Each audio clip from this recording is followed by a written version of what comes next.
ప్రార్థన చేసుకుందాం. ప్రియాపరలోకమందున మా తండ్రి, ఉదయకాల సమయంలో నీ యందు భక్తి కలిగి నీ యొక్క జ్ఞానగ్రంథం నుంచి కొన్ని మాటలు నేర్చుకుని మా యొక్క జీవితాలను మార్చుకొని సదుద్దేశంతో ఇక్కడికి వచ్చాం తండ్రి. చెప్పబడుతున్న మాటలు లోటుపాట్లు ఉంటే సరిచేస్తున్న భాగ్యం ఇక్కడ ఉన్న ప్రతి ఒక్కటికి తెచ్చామని క్రీస్తునామని ప్రార్థన అడిగి వేడుకుంటున్నాం పరమ తండ్రి, ఆమేన్. మేడం, మన ఈ సంవత్సరం టైటిల్ 2025 జనవరి నుంచి జూన్ వరకు ఉన్న టైటిల్ ఏంటంటే పొరుగువానిని ప్రేమించుట ఎట్లా, నిన్ను వల్ల నీ పొరుగువానిని ప్రేమించుట ఇట్లా. మనం 11 భాగాలు అయిపోయినాయి. ఈరోజు 12వ భాగం. మీకు 9వ భాగంలోనూ 10వ భాగంలో చెప్పాను మీకు యాసిడ్ బేస్ టెస్ట్ అని. ఒకటి ఆమ్లము క్షారము తెలియాలంటే మన నోట్లో కూడా పెట్టుకుని చూస్తాం. పుల్లగా ఉండేవన్నీ ఆమ్లాలు, చేదుగా ఉండేవన్నీ క్షారాలు. సబ్బు నోట్లో పెట్టుకుంటే ఎలా ఉంటుంది? చేదుగా ఉంటుంది, అది క్షారం. నిమ్మకాయ నోట్లో పెట్టుకుంటే ఎలా ఉంటుంది?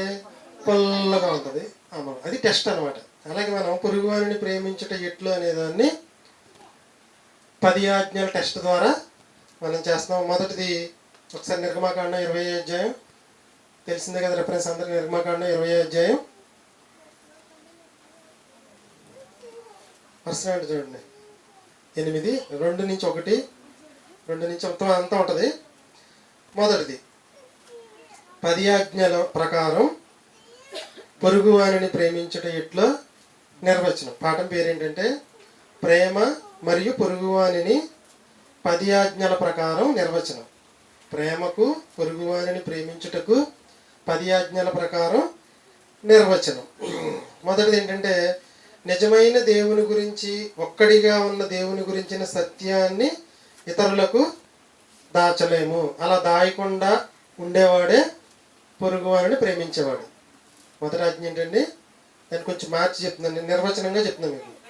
నిజమైన దేవుని గురించి, ఒక్కడిగా ఉన్న దేవుని గురించిన సత్యాన్ని ఇతరులకు దాచకుండా ఉండలేరు. ఏం చేస్తారు? అలా దాయకుండా చెప్పేవాడే పొరుగువానిని ప్రేమించేవాడు. 10 ఆజ్ఞల ప్రకారం ప్రేమ మరియు పొరుగువానిని ప్రేమించుట అంటే నిర్వచనం. పాఠం పేరు అర్థమైందండి మీకు?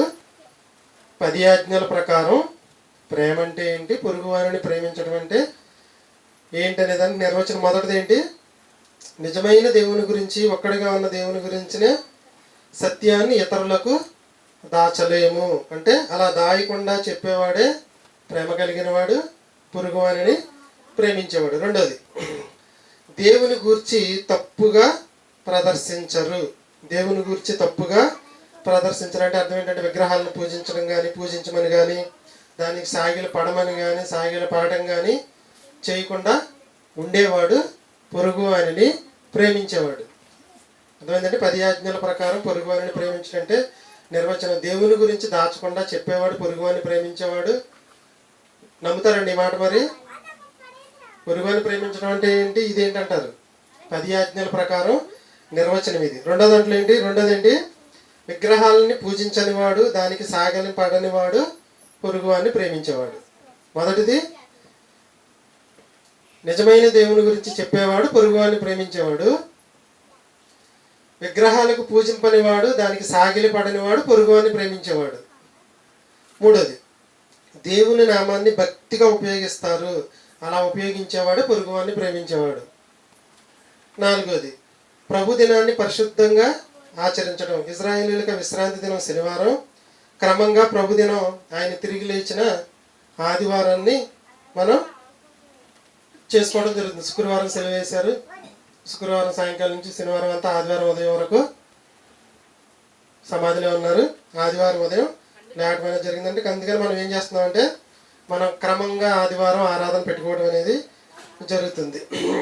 క్రమంగా ఆదివారం దేవుని సన్నిధికి వచ్చేవాడు పొరుగువానిని ప్రేమించేవాడు. చర్చికి రానివాడు పొరుగువానిని ఏదన్నా పనుండి మానేస్తే దాదిగా దాని గురించి కానీ నేను చెప్పేది, పూర్తిగా సంఘానికి రాకుండా మానేసేవాళ్ళు ఉంటారు చూసారా, వాళ్ళు పొరుగువానిని ప్రేమించని వారు. క్రమంగా చక్కగా మానకుండా ఏదన్నా పని అర్జెంట్ అయినప్పుడు మాని మిగిలిన రైల్లో చక్కగా చర్చకొచ్చేవాళ్ళు అందరూ కూడా పొరుగువానిని ప్రేమించేవారు. ఇప్పుడు చెప్పండి, పై 4 ఆజ్ఞల ప్రకారం జీవించేవాడు పొరుగువానిని ప్రేమించేవాడు. మొదటిది ఏంటి? నిజమైన దేవుని గురించి, ఒక్కడిగా ఉన్న దేవుని గురించి దాచకుండా ప్రకటించేవాడు పొరుగువాన్ని ప్రేమించేవాడు. దేవుని గురించి తప్పుగా ప్రదర్శించరు, అంటే విగ్రహాలకు పూజించడం, సాగిల పడకుండా ఉండేవాడు, పొరుగువాన్ని ప్రేమించేవాడు. దేవుని నామాన్ని భక్తిగా ఉపయోగించేవాడు, పొరుగువాన్ని ప్రేమించేవాడు. ప్రభు దినాన్ని పరిశుద్ధంగా ఆచరించేవాడు, పొరుగువానిని ప్రేమించేవాడు. ఇంకా తర్వాత ఆజ్ఞ ఏంటి? ఇవన్నీ ఏంటి? సిద్ధాంతపరమైన ఆజ్ఞలు. మొదటి 4 సిద్ధాంతపరమైన ఆజ్ఞలు 4 చెప్పండి. మొదటిది, దేవుడిచ్చిన 10 ఆజ్ఞల్ని 2 భాగాలుగా విభజించాము. సిద్ధాంతపరమైన ఆజ్ఞలు 4, నైతికపరమైన ఆజ్ఞలు 6. సిద్ధాంతపరమైన 4 ఆజ్ఞలు పాటించేవాడే పొరుగువాన్ని ప్రేమించేవాడు. నైతికపరమైన ఆజ్ఞలు కూడా పాటించాలి. మొదటిది, తల్లిని తండ్రిని సన్మానిస్తారు, గౌరవిస్తారు. తల్లిని తండ్రిని వృద్ధాప్యంలో జాగ్రత్తగా చూసుకునేవాడు పొరుగువాన్ని ప్రేమించేవాడు. పొరుగువాన్ని ప్రేమించేవాడు అంటే ఎంత అర్థం ఉందో చూసారా? మొదటిది ఏంటి? దేవుని గురించి చెప్తాడు, పొరుగువాన్ని ప్రేమించేవాడు. విగ్రహాలకు సాగిల పడడు, పొరుగువాన్ని ప్రేమించేవాడు. మూడవది ఏంటి? దేవుని గురించి తప్పుగా ప్రదర్శించడు, పొరుగువాన్ని ప్రేమించేవాడు. విశ్రాంతి దినాన్ని పరిశుద్ధంగా ఆచరిస్తాడు, పొరుగువాన్ని ప్రేమించేవాడు. 5వది, తల్లిని తండ్రిని సన్మానిస్తారు, గౌరవిస్తారు. తల్లిని తండ్రిని వృద్ధాప్యంలో విడిచిపెట్టకుండా ఉంటాడు, పొరుగువానిని ప్రేమించేవాడు. 6వది, నరహత్య చేయడు, ఇతరులను చంపడు, చంపకుండా రక్షించాలనుకునేవాడే పొరుగువానిని ప్రేమించేవాడు. వ్యభిచరించరు, పొరుగువానిని ప్రేమించేవాడు. వైవాహిక ప్రేమను కూడా ఏం చేస్తాడంటే గుర్తిస్తాడు. వైవాహిక ప్రేమను కూడా ఇప్పుడు కూడా వాడు మోసం చేయడు. అలా చేయకుండా ఉండేవాడే పొరుగువారిని ప్రేమించేవాడు. దొంగిలిడడు, పొరుగువారిని ప్రేమించేవాడు ఎవరి యొద్ద కూడా ఏమి కూడా దొంగిలించాడు. తర్వాత 7వదండి, అబద్ధ సాక్ష్యము 5, 6, 8వదండి. 9వది, అబద్ధ సాక్ష్యము పలకడు, పొరుగువారిని ప్రేమించేవాడు అబద్ధ సాక్ష్యం కూడా పలకడు. 10వది, పొరుగువారిని ప్రేమించేవాడు ఇతరులదైన దేనిని కూడా ఆశించడు. మళ్ళీ ఒకసారి చెప్పమంటారు మీకు? ఆయనకి పొరుగువాన్ని ప్రేమించడం రాదు, ఈయనకి పొరుగువాన్ని ప్రేమించడం రాదు. పొరుగువాని ప్రేమ, పొరుగువాని ప్రేమ, పొరుగువాని ప్రేమ అనే మాట క్రైస్తవుల బాగా వింటాం. ఈరోజు మన 12వ భాగంలో ఉన్నాం. ప్రేమ మరియు పొరుగువానిని ప్రేమించడం 10 ఆజ్ఞల ప్రకారం నిర్వచనం. పాఠం పేరండి, పొరుగువానిని ప్రేమించడం 10 ఆజ్ఞల ప్రకారం నిర్వచనం. మొదటిది ఏంటంటే, నిజమైన దేవుని గురించి, ఒక్కడిగా ఉన్న దేవుని గురించిన సత్యాన్ని ఇతరులకు చెప్పకుండా ఉండలేడు. ఇతరులకు చెప్పేవాడే పొరుగువాన్ని ప్రేమించేవాడు. రెండోది, దేవుని గురించి తప్పుగా ప్రదర్శించని వాడు పొరుగువాన్ని ప్రేమించాడు. అంటే విగ్రహాలకు పూజించిన వాడు, విగ్రహాలకు సాగిలి పడని వాడు పొరుగువాన్ని ప్రేమించినట్లు. దేవుని నామాన్ని భక్తిగా ఉపయోగించేవాడే పొరుగువానిని ప్రేమించేవాడు. ప్రభుదినాన్ని పరిశుద్ధంగా ఆచరించేవాడే పొరుగువాన్ని ప్రేమించేవాడు. తల్లిదండ్రులను వృద్ధాప్యంలో విడిచిపెట్టకుండా చూసుకునేవాడే పొరుగువాన్ని ప్రేమించేవాడు. నరహత్య చేయని వాడే పొరుగువాన్ని ప్రేమించేవాడు. వ్యభిచరించని వాడే పొరుగువాన్ని ప్రేమించేవాడు. దొంగిలించని వాడే పొరుగువాన్ని ప్రేమించేవాడు. అబద్ధ సాక్ష్యం పలకని వాడే పొరుగువానిని ప్రేమించేవాడు. పొరుగువానిని దేనిని ఆశించని వాడే పొరుగువానిని ప్రేమించువాడు. పొరుగువాన్ని ప్రేమించడం అంటే 10 ఆజ్ఞల ప్రకారం 10 ఆజ్ఞలను నెరవేర్చే ప్రతి వాళ్ళు పొరుగువాన్ని ప్రేమించేవాళ్ళు అండి. అర్థమైందా మీకు పాఠం? పొరుగువారిని ప్రేమించడం అనే దానికి నిర్వచనం ఏంటంటే, 10 ఆజ్ఞల ప్రకారం ఎవరైతే కరెక్ట్గా జీవిస్తున్నారో వాళ్ళే పొరుగువారిని ప్రేమించినట్లు. చాలామంది ఏదో అడిగితే ఏదో ఇవ్వలేదని ఈయనకి పొరుగువారిని ప్రేమించడం రాదండి అని పుస్తకం మాట వదిలేస్తారు. అసలు దానికి నిర్వచనం వాళ్ళకి తెలియదు. పొరుగువారిని ప్రేమించడం అనేది 10 ఆజ్ఞల ప్రకారం నిర్వచనం ఏంటంటే, ఎవరి పట్ల అయితే మనం 10 ఆజ్ఞల ప్రకారం లేదా మనం 10 ఆజ్ఞల ప్రకారం ఎప్పుడైతే జీవిస్తామో అప్పుడు ఆటోమేటిక్గా మనం పొరుగువారిని ప్రేమించినట్లే. ప్రేమ, పొరుగువాని పట్ల ప్రేమ, రెండు ఒకటేనండి. ప్రేమన్నా పొరుగువానిని ప్రేమన్నా దీంట్లో దాగి ఉన్నది ఏంటంటే 10 ఆజ్ఞలు. నైతికపరమైన ఆజ్ఞలు 4, నైతికపరమైన ఆజ్ఞలు 6, సిద్ధాంతపరమైన ఆజ్ఞలు 4. సిద్ధాంతపరమైన 4 ఆజ్ఞలు పాటించేవాడు దేవుణ్ణి ప్రేమించినట్లు. నైతికపరమైన ఆజ్ఞలు పాటించేవాడు పొరుగువాన్ని ప్రేమించినట్లు. రెండింటిని కలిపింది ఏంటంటే ప్రేమ. బైబిల్ సారాంశం మొత్తం ఒక్క మాటలో అంటే ప్రేమ. ప్రేమ అంటే దేవుని ప్రేమించాలి, ప్రేమ అంటే పొరుగువాన్ని ప్రేమించాలి. దేవుని ప్రేమించేవాడు 4 ఆజ్ఞలు నెరవేరుస్తాడు, పొరుగువాన్ని ప్రేమించేవాడు 6 ఆజ్ఞలు నెరవేరుస్తాడు. ఈ 10 ఆజ్ఞలు నెరవేర్చిన వాడే ప్రేమ కలిగిన వాడు. అర్థమైందని నేను చెప్పింది మీకు. ప్రేమకు నిర్వచనం ఏంటంటే 10 ఆజ్ఞలు ఎవరైతే నెరవేరుస్తారో వాళ్ళు ప్రేమ కలిగి ఉన్నట్లు, వాళ్ళే పొరుగువారిని ప్రేమించినట్లు. 10 ఆజ్ఞలు సర్వలోక మానవుల పట్ల, పరమ తండ్రి తనయుల పట్ల నెరవేర్చేవాడే పొరుగువారిని ప్రేమించినవాడు. ఇలా పొరుగువారిని ప్రేమించినవాడు ఎవరంటే యేసుక్రీస్తు ప్రభుల వారు.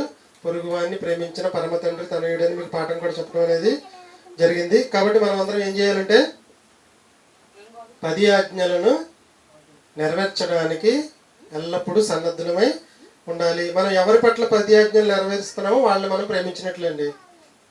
ఎవరి పట్ల అయితే మనం 10 ఆజ్ఞలు నెరవేరుస్తామో వాళ్ళని ప్రేమించినట్లు, వాళ్ళే మన యొక్క పొరుగువారు. పొరుగువారిని ప్రేమించడం అంటే 10 ఆజ్ఞల్ని నెరవేర్చడం. పొరుగువారిని ప్రేమించడం వేరు, 10 ఆజ్ఞలు వేరు కాదు.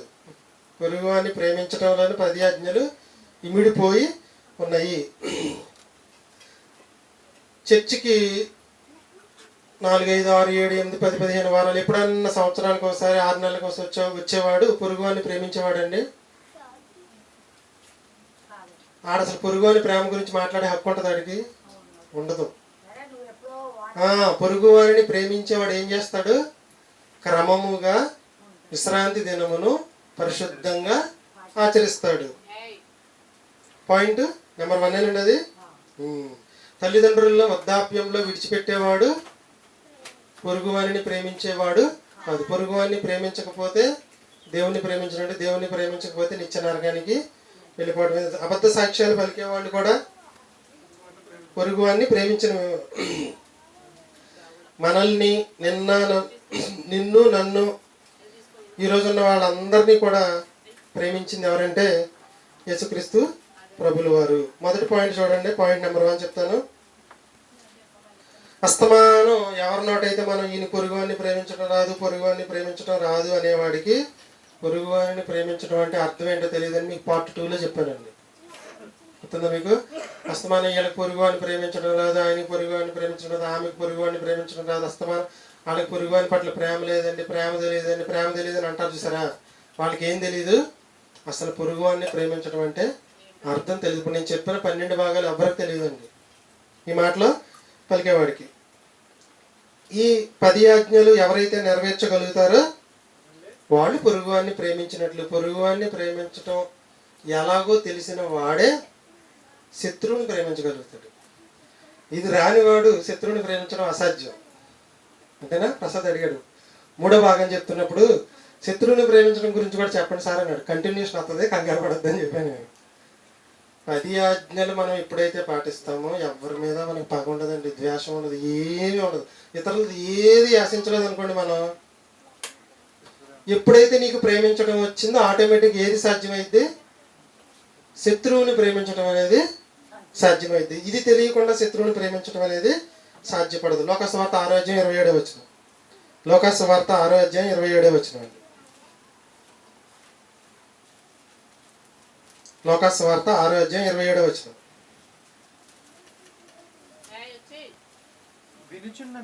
వినుచున్న మీతో నేను చెప్పినదేమనగా మీ శత్రువులను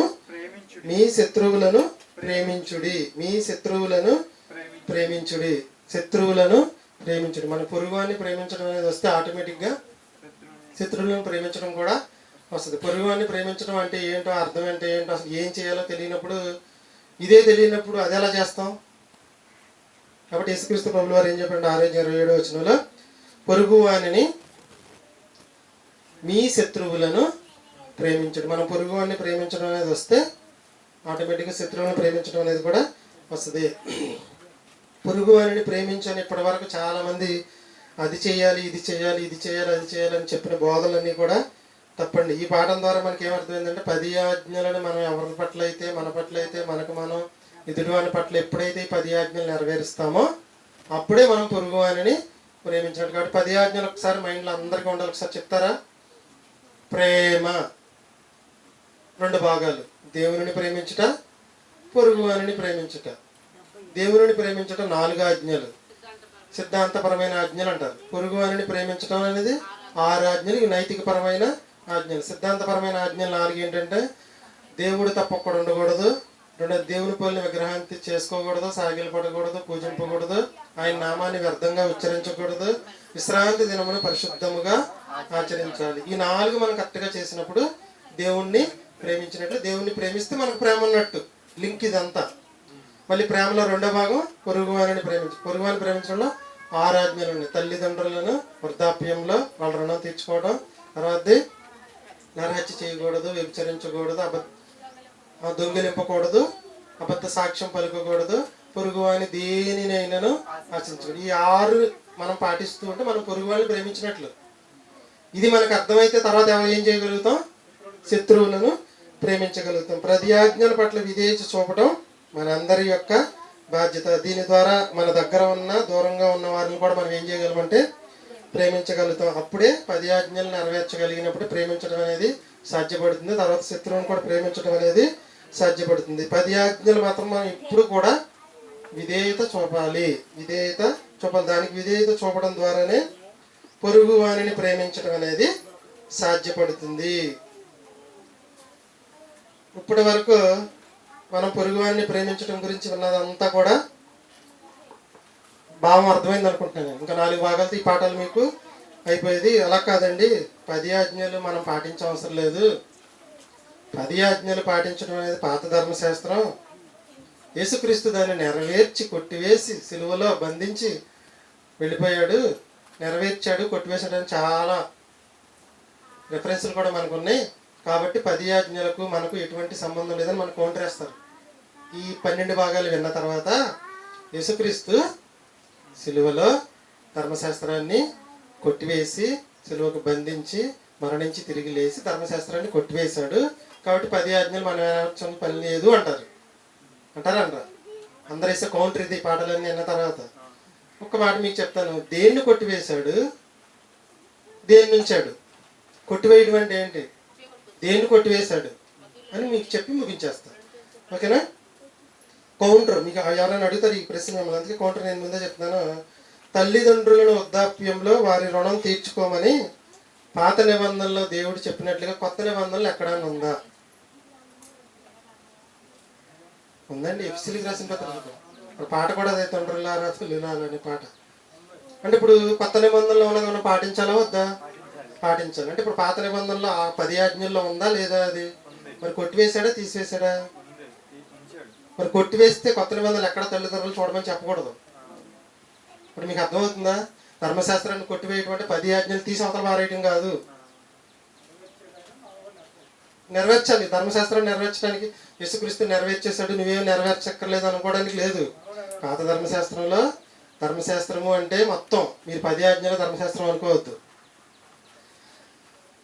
మొదటి ఆజ్ఞ, నైతికపరమైన ఆజ్ఞల్లో మొదటి ఆజ్ఞ ఏంటి? తల్లిదండ్రులను సన్మానించమన్నాడు. అదే ఎఫ్సీలకు రాసిన పత్రికలో ఉందా మీకు? కొత్త నిబంధనలో దాన్ని ఎలా ఇచ్చాడంటే, నీవు దీర్ఘాయుష్మంతుడు వగినట్లు నీ తల్లిని తండ్రిని సన్మానించమని ఒక ఆజ్ఞగా ఇచ్చాడు. ఎఫ్సీలకు రాసిన పత్రిక 6వ అధ్యాయంలో ఉంటుంది. ఇప్పుడు చెప్పండి, ధర్మశాస్త్రం కొట్టివేయబడిందా ఉంచబడిందా? ఏది కొట్టివేయబడింది, ఏది ఉంచబడింది?